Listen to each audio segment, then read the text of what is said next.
Hello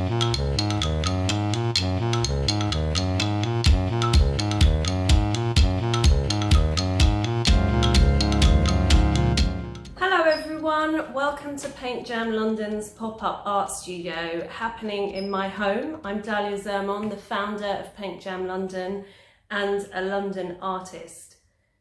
Today we are going to be working on the amazing art movement called pop art.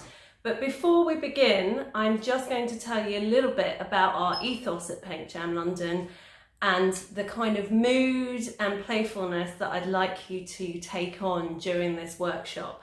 So Paint Jam London is set up literally to bring art to everyone. Our motto is art for everyone, and we really mean that. We've been working with thousands of people who haven't picked up a paintbrush since school in the last 11 years, and everyone can do it. So I really hope you take that on, whether you've picked up a brush since school or not. The other thing I passionately believe in is that art is good for you. So art is a really amazing way of releasing your imagination, your creativity, your feelings. Also a very fun and playful thing in itself, just for the playful process, which is very vital to our human being. So I hope you can enjoy that and allow yourself to step into your arty side today in this Paint Jam workshop. I've been making a lot of art in lockdown. I don't know about you, but I really recommend it to anyone that hasn't been, and this workshop is the perfect opportunity to do so. I've also been dancing a lot, which I highly recommend.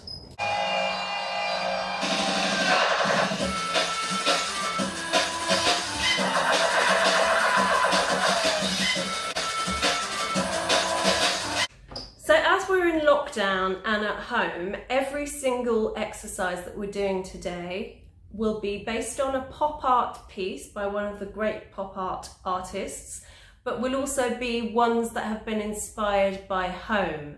So you can either do them all on one day, or you could even decide to do one a day. The video length is not really indicative of how long it takes, because each of you can take the time you want and just pause the video.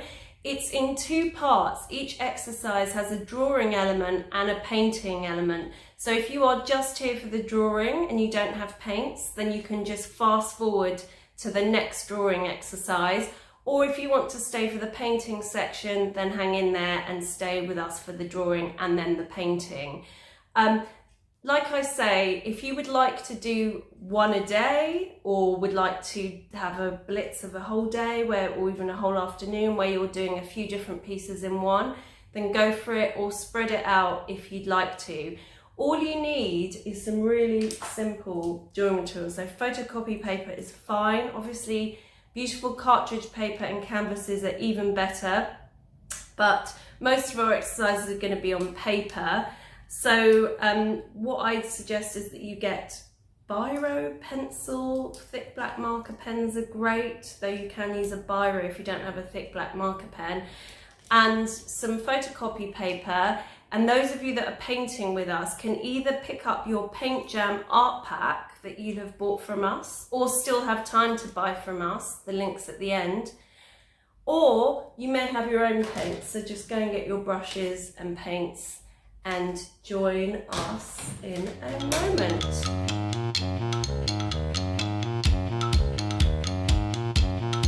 Pop art was a revolutionary art movement that started in the 1960s, mainly in London and New York, and then filtered over to LA, and was all about trying to represent the everyday popular culture at the time. Now, everyday popular culture at the time, in the boom years after the war, was essentially a lot about mass production, brands, celebrity, and that's really what the pop artists wanted to capture: the lifestyle of the suburban housewife, comic strips that people were into a lot. So it was almost this fusion of comic strip graphic style with the products of everyday culture at the time. So branded products, like we'll see in a moment with the artworks I'm about to show you, We're going to be mainly looking today at Andy Warhol and Roy Lichtenstein, but there are many other great artists, including British pop artists like Peter Blake and Richard Hamilton, but we don't have the time to do all of them today.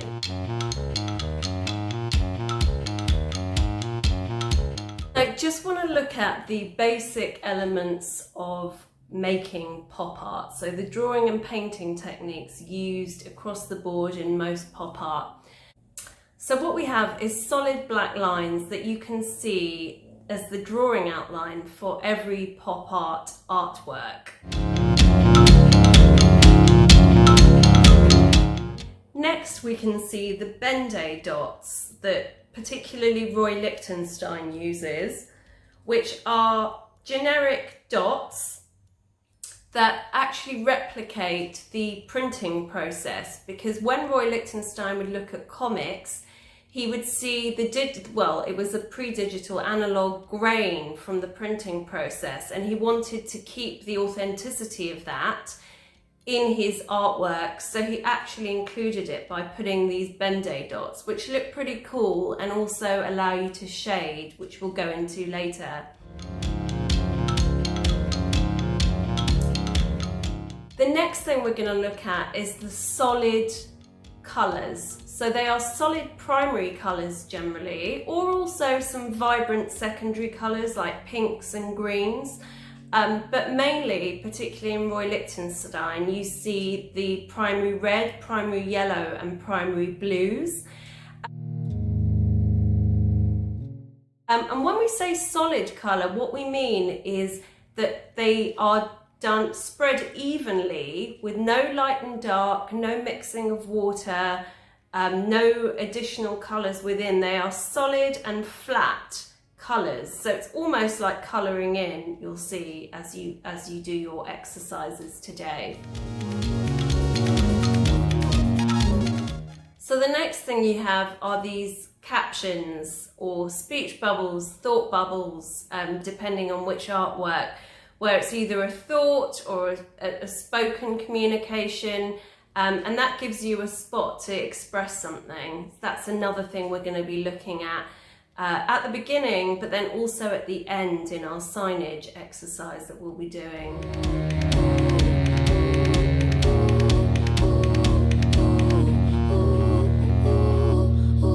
So pop art exercise number 1 is going to be our Corona captions with a selfie portrait. So everyone loves a selfie, so I thought it was a very good place to start in this modern era. We are going to take some snaps on our camera that we use as a selfie. So you're going to strike a pose.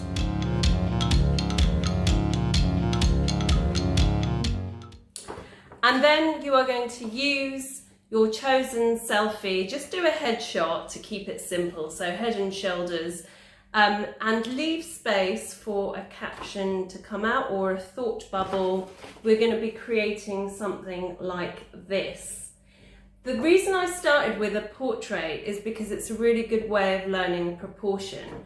So as we're doing a portrait and you are currently looking at me, I'm just going to use myself as a description of looking at proportion. So proportion, it's really about looking at the relationship between the different sizes. So I don't mind if you draw a drawing like that or draw a big drawing. I like to draw big, as you see. But you can basically, you want to be looking at the whole distance. So what is the proportion from, say, the chest to the top of the head? And within that, what are the different sizes? What are the almost percentages, proportions of the different elements within that? So the forehead, the face, and then referring back to the whole distance, the neck in relation to the face and the whole distance. What are the proportions? But then also, what are the relationship between, what's the relationship between the shapes? So where does the eye land in relation to, say, the hairline? Or where does the bottom of the ear land? Oh, just kind of near the lip. And of course it will be different, or relatively slightly different on different people. So you want to be always referring to the proportions as you're drawing. Some people like to draw by trying to get the sizing in first, so they might do a quick dash there, quick dash there, quick dash there, or rather here, bottom there at the chin and then the chest, and then look at the width and do another line. I, as you'll see, probably because I'm a practiced artist, actually do it in quite a random way, but it at least gives you an opportunity to see how proportion can be put in. So let's go with number 1.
Another thing I want to show you is the Bende Dots that Roy Lichtenstein did that we talked about before. He can use them as shading, but sometimes just as a block, a way of showing some light and dark. I told you already that he does these solid colours. We've already looked at that. So by doing the Bende Dots, it actually shows a sense of light and dark. So for instance, skin is very often done with red Bende Dots, as you'll see in a lot of his artworks. I love to use cotton buds as a stamp a lot of the time, but as it's locked down, I don't actually have any cotton buds, so I'm going to use a very thin brush and be very careful with it. The secret is to have very little paint actually and just keep going back for more. That's more like a stamp. So you want to kind of get generic dots.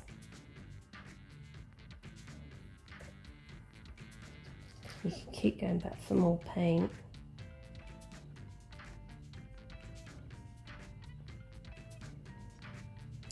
So you can begin to see that within a black and white drawing, you begin to have a bit of a sense of colour in the face. It's very subtle, but it automatically begins to bring that in.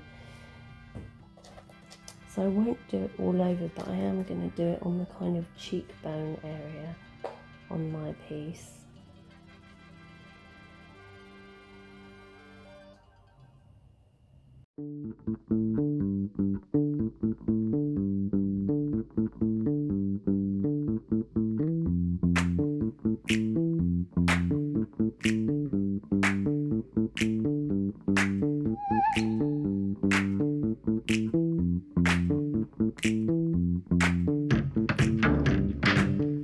Mine aren't exact dots.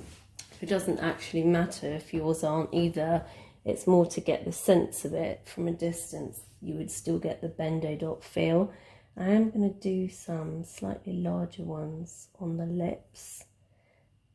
Doing them larger because actually the colour on the lips would be more concentrated, and the bigger the dot, the less white in between and the more prominent the colour, as you can see.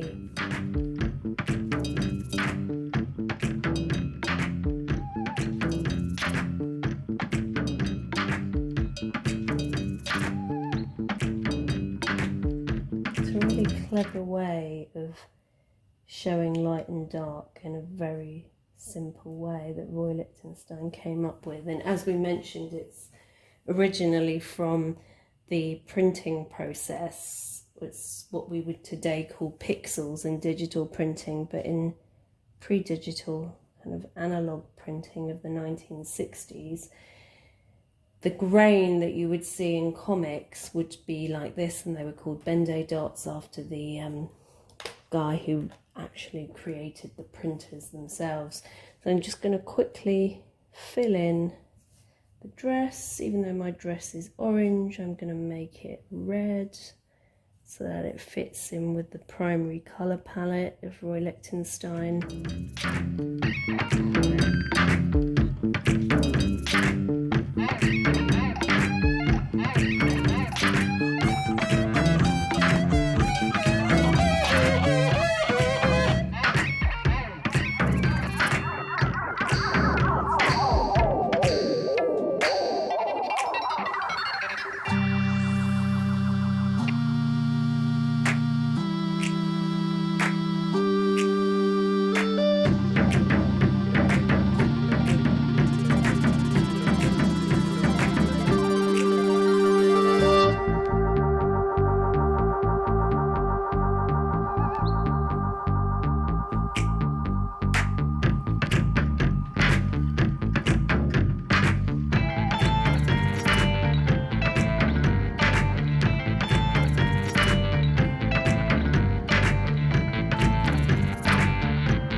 Acrylic paint we're using, it dries very quickly.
Et voila!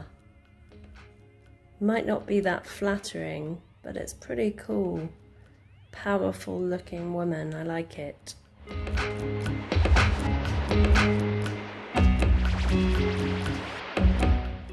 Exercise 2 is also going to be inspired by Roy Lichtenstein and his cleaning product spray that you just saw. You're going to be creating something like this.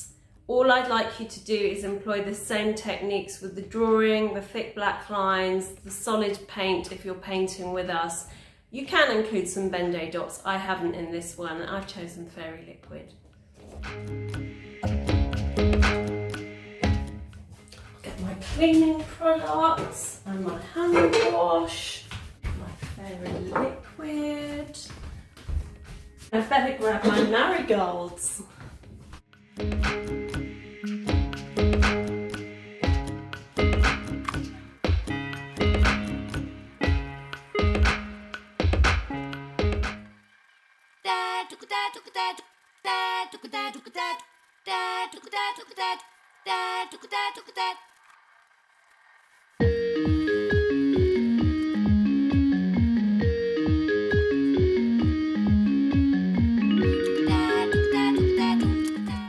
Now for ease, I haven't done the baby on the logo, but I'm going to go straight in for the thick black lines.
if you just feel like going over some of the lines because you painted over them, this is the time to do it. Acrylic paint dries really quickly, so you know, as soon as you go back for the next layer, if you're doing another layer, when you're doing more involved paint work, it's pretty much dry as you go back to it, especially if you're painting thin.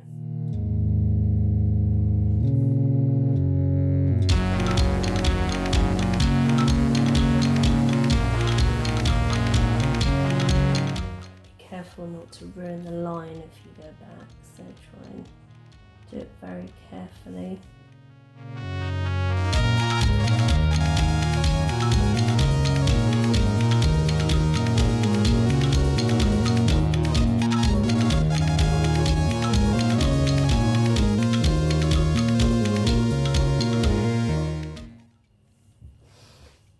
Go over original in black as well,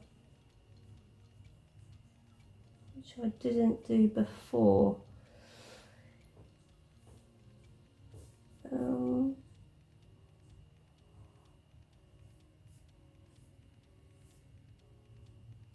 Et voila, fairy liquid.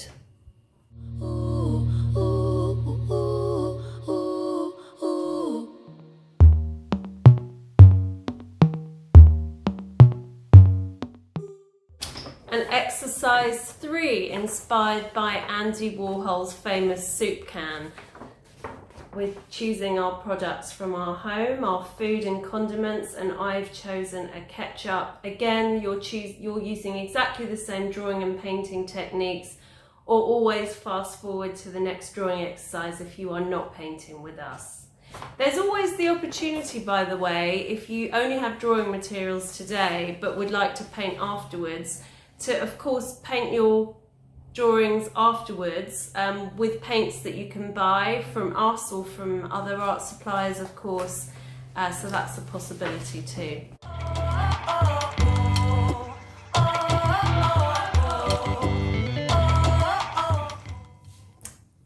Okay, so I've chosen to do the ketchup out of the branded food items that we're looking at today.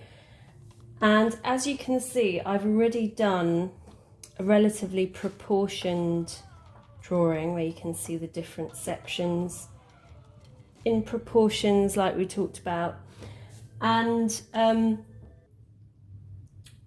now when you bring out your thick black marker, or if you don't have a black marker, you could use a black biro and double up your lines, or even a pencil if you don't have anything else. You actually get the opportunity now to correct some of the sizing, etc., that you may have got slightly out before. So I am going to show you what I mean.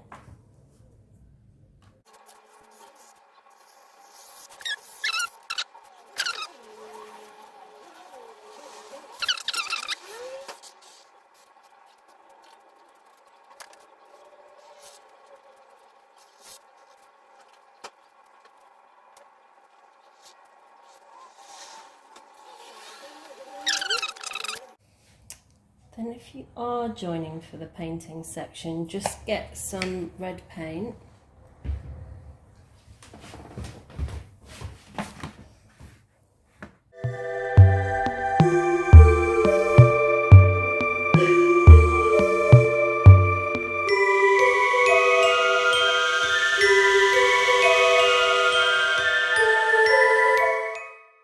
Probably will go over some black lines sometimes, and try and be careful. It's almost like colouring in, because it's solid colour without shading in pop art. It is almost like colouring in with your paints within the black lines, but if you go slightly over, you've always got the chance to go over with some black again later. Once the paint's dry, you can use a black pen. That's the easiest thing to do.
And there we go, pulling out the main details. We're not going for the absolute fine print or anything like that. We have our pop art bottle of Heinz ketchup there.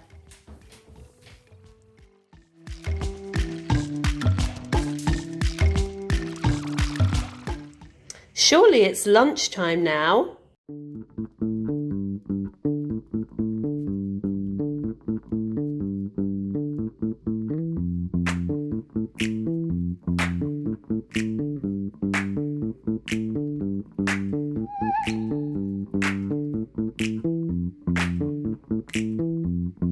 Our final exercise today is going to be based on pop signage.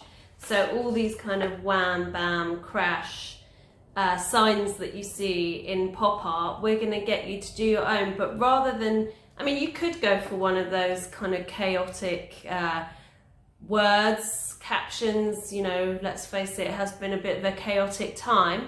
But you could also just choose something exciting. So I did one of my name the other day and I actually found it really empowering. So you could do one of your name, or you could equally do one, say, of a kid's or a friend's, a kid's name or a friend's name, and you can even hang it up in their bedroom or in your bedroom as you wish. So that's an option. But yeah, signage. And as you can see, it's very simple. You do the thick black lines as usual. You may not even want to go for the drawing with pencil first. You can go straight for the black line if you've got a marker pen or a biro. You can see I've overlaid one shape, this kind of jagged edge shape, and then put one behind it and then put another one behind there, and chosen different colours. These aren't actually the primary colours, but they are very poppy, vibrant colours that you might find in, say, Andy Warhol's artworks. And yeah, and then your name, I don't know if you know how to do this shaded way of writing, but you basically do very thick, bold letters, as you can see, and then you diagonally do a shade. So you actually draw a diagonal and you make everything diagonal so that it stands out 3D. Now, I urge you to try this 3D style, but if you would prefer to just do these kind of bubble letters, if you like, they're not quite bubble letters here, but whichever style of writing you have, then you could do that and create your own sign.